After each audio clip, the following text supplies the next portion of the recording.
Hello everyone.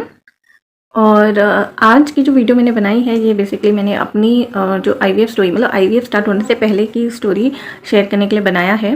क्योंकि IVF को लेके काफ़ी मिसकंसेप्शंस हैं, मतलब स्पेशली आईवीएफ करवाने से पहले लोगों को कोई आइडिया नहीं होता कि आईवीएफ है क्या। अगर उन्हें प्रोसीजर भी बताया जाए फिर भी एक दिमाग में कोई चीज़ रहती है कि ये मतलब क्या है आखिर। और स्पेशली जब घर वालों को ये बात बताई जाती है कि आईवीएफ करवा रहे हैं, अगर उन्होंने घर वालों ने आईवीएफ के बारे में कुछ नेगेटिव सुना होगा या उनको कोई आइडिया नहीं होगा या मतलब इस तरह से, तो उनका रिएक्शन क्या होता है। मैंने एक ऑडियंस पोल भी किया था कि जिसपे मैंने 3 ऑप्शन दिए थे कि जब अपने घर वालों को बताया कि आप आईवीएफ करवाने वाले हैं तो उनका रिएक्शन कैसा था।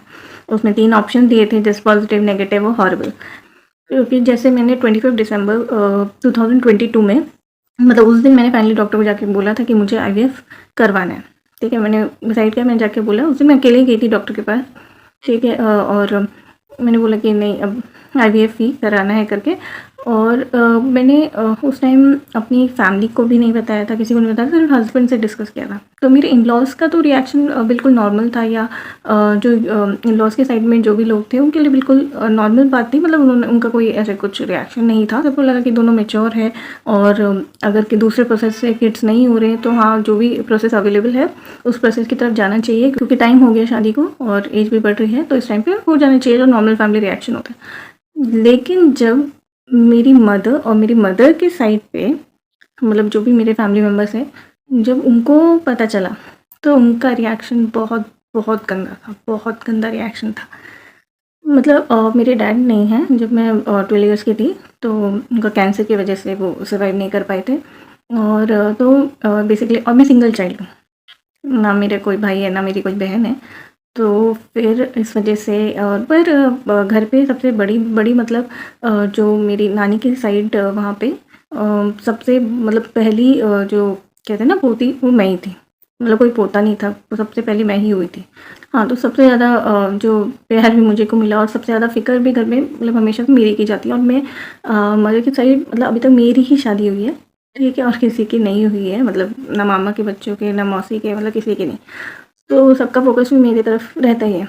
तो जब वहाँ पे मदर को पता चला कि जब उन्होंने पहले आईवीएफ सुना तो उनको इतना समझ नहीं आया, क्योंकि लोग टेस्ट ट्यूब बेबी के नाम से शायद ज़्यादा जानते हैं, ये टेस्ट ट्यूब प्रोसीजर के नाम से। तो मेरी मदर ने बोला अच्छा होगा कोई प्रोसेस। फिर पता नहीं कैसे एकदम से फ़ोन करके थोड़ी देर में मम्मी ने बोला कि तू क्या टेस्ट ट्यूब वाला करवा रही है। मैंने कहा हाँ। उन्होंने कहा तू जानती भी है करके, इतना मतलब चिल्लाई मम्मी। तो उसमें तो इतना ध्यान रखना पड़ता है। अब क्या होता है कि मेरी मदर हमेशा नेगेटिव साइड में थोड़ा सोचती है, मतलब मुझे लेके बहुत पॉजिटिव रहती है। तो जब उन्हें पता चला, जब उन्होंने सुना, तो उनका रिएक्शन था कि तुझे पता भी है क्या, तेरा कौन ख्याल रखेगा इसमें। क्योंकि एक्चुअली उनके ऑफिस में हुआ था कि कोई मम्मी के कोलीग थे और उनकी वाइफ का आईवीएफ हुआ था और उनको कंप्लीट बेड रेस्ट था। हो सकता है कि उनको कुछ प्रॉब्लम रही हो जिसकी वजह से कंप्लीट बेड रेस्ट था। तो इस वजह से मम्मी बहुत ज़्यादा टेंस थी कि उनको, तो मम्मी बहुत ज़्यादा टेंस थी। और फिर इधर उधर रूमर्स की वजह से, और फिर मेरी नानी, अब नानी को इतना नॉलेज नहीं है पर नानी ने जो इधर उधर सुन लेती हैं वही बोल देती हैं। तो किसी कोई लेडी थी जिनके पैर में प्रॉब्लम आ गई थी, मतलब ये भी श्योर नहीं है हम कि उन्होंने अभी करवाया था या नहीं करवाया था। ठीक है, लेकिन उनके पैर में कुछ प्रॉब्लम आई थी। तो नानी ने मुझे ये बोला कि ये उसने आईवीएफ करवाया था, इस वजह से उसको ये प्रॉब्लम हुई। तो सारी तरह से बहुत गंदा रिएक्शन था। मेरी मौसी का फ़ोन आया, नहीं नहीं आईवीएफ नहीं करवाना। ठीक है, और जब मेरी शादी हुई थी तो मेरी मौसी ने उसके कुछ टाइम बाद एक गोल्ड की चेन ली थी और सोचा था कि जब तेरी शादी हो गई है तो बच्चे होंगे तो फिर मैं तुझे तभी चेन गिफ्ट दूँगी। तो फिर मेरी मौसी मुझे फ़ोन करके बोल रही है कि नहीं नहीं आईवीएफ मत करवा, तुझे मैं चेन दे देती हूँ तब भी तू आईवीएफ मत करवा। पर मैंने कहा ये कि रिश्वत दे रहे हो मुझे कि आईवीएफ मत करवा।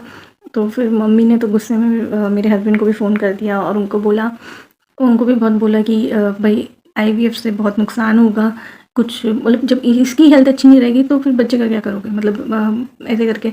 और फिर मेरे हस्बैंड ने भी बोला देखो जो आया ही नहीं है उसके बारे में क्यों सोचे, ठीक है, जो है उसके बारे में सोचना चाहिए। वो इतने डर गए थे मम्मी के फ़ोन के कॉल की वजह से, क्योंकि मम्मी का रिएक्शन तो ऐसा था कि भाई अगर तूने करवाया ना तो देख लियो मेरे घर में आ जाइए फिर कभी।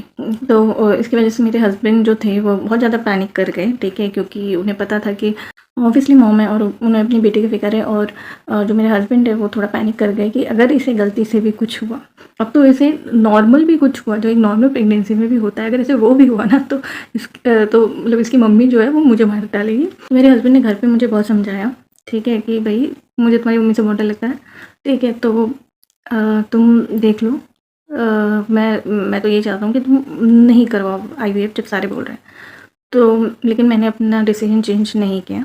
लेकिन मैंने कहा नहीं, मुझे अब करवाना है। और मैं बहुत ज़िद्दी टाइप की हूँ, ये मेरे हस्बैंड को अच्छे से पता है, तो वो ज़्यादा कुछ कर नहीं सकते थे। तो फाइनली जब हम हॉस्पिटल गए उसके बाद तो इन्होंने तो मेरे हस्बैंड डॉक्टर से इस चीज़ से पूछा कि आईवीएफ में ऐसा कुछ प्रॉब्लम हो सकता है, नहीं हो सकता, या क्या हो सकता है। तो डॉक्टर ने कहा ड्यूरिंग द आईवीएफ हाँ थोड़ी प्रॉब्लम हो सकती है, और जैसे इंजेक्शन है या कुछ है या सर दर्द रह सकता है, मतलब इस तरह से रिलेटेड, बट कुछ मेजर कुछ ऐसा नहीं है इशू। और इसकी वजह से कोई ऐसा लॉन्ग टर्म इफेक्ट भी नहीं है कि आईवीएफ ख़त्म होने के बाद कुछ ऐसा लगेगा, ठीक है। तो मेरे हस्बैंड ने बोला कि ये सिंगल चाइल्ड है, उसके घर वाले बहुत पॉजेसिव है, तो इसको कुछ भी होता है ना तो मैं गया, मतलब ऐसे करके।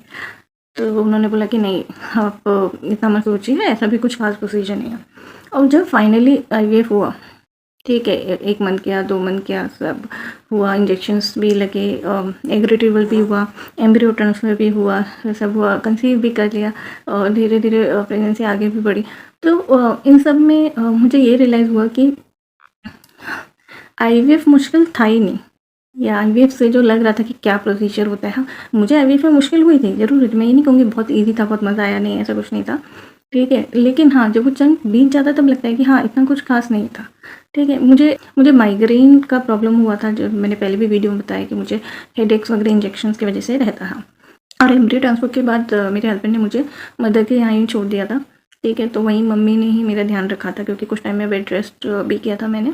और उसके बाद फिर मैं अपना रेगुलर, मेरा वर्क फ्रॉम होम था, मतलब जो ऑफिस था, तो फिर ऐसे कोई दिक्कत नहीं हुई। मैं मम्मी के घर से लैपटॉप में वर्क करना होता था, और जनरली वहाँ पे मैं ऐसे कोई काम वाम भी नहीं करती थी, मैं बस खाती थी, अपना ध्यान रखती थी, और एक्चुअली मम्मी ध्यान रखती थी। जिन लोगों को ये लगता है कि आईवीएफ में इंजेक्शन से दर्द होता होगा, तो मैं उनके लिए यही बोलूँगी कि अगर आपको आईवीएफ से डर लगता है, फिर आपको प्रेगनेंसी से भी डर लगेगा, बल्कि उससे ज़्यादा डरना चाहिए, क्योंकि जो चीज़ें प्रेगनेंसी में होती है वो चीज़ें आईवीएफ में तो बिल्कुल भी नहीं होती।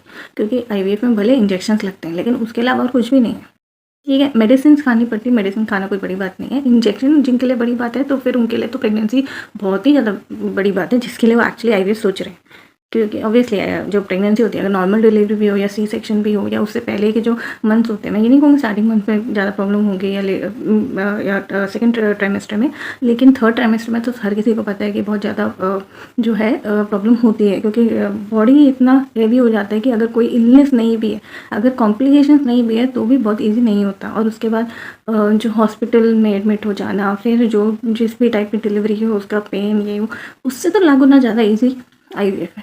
तो आज की वीडियो इतनी ही थी। मेरी जो नेक्स्ट वीडियो होगी वो मेरे एक होम टूर की होगी, मतलब फ्लोर की बोल सकते हैं, क्योंकि अभी एक्चुअली जो घर है वो मेरा नया है, मतलब मेरे जो हस्बैंड का घर है, ठीक है, न्यू एरिया में गाज़ियाबाद लोकेशन में है। और इसका जो ग्राउंड फ्लोर पहले कंप्लीट हो गया था, फर्स्ट फ्लोर अभी कंप्लीट हो रहा है, वो अभी नहीं हुआ है कंप्लीट, उसका सिर्फ इंटीरियर वर्क रहता है, बाकी सब उसका हो गया है। तो मैं उस वाले फ्लोर में कुछ महीनों में शिफ्ट हो जाऊंगी, जैसे वर्क कंप्लीट होगा, तो उसके बाद फिर मैं वहीं पे रहूँगी। तो मैंने सोचा कि एक बार आपको वो मैं दिखाऊं, क्योंकि वो डिज़ाइन आप लोगों को कैसा लगा, आप उसमें सजेशन दीजिएगा। तो फिर मैं नेक्स्ट वीडियो में मिलती हूँ, तब तक के लिए बाय।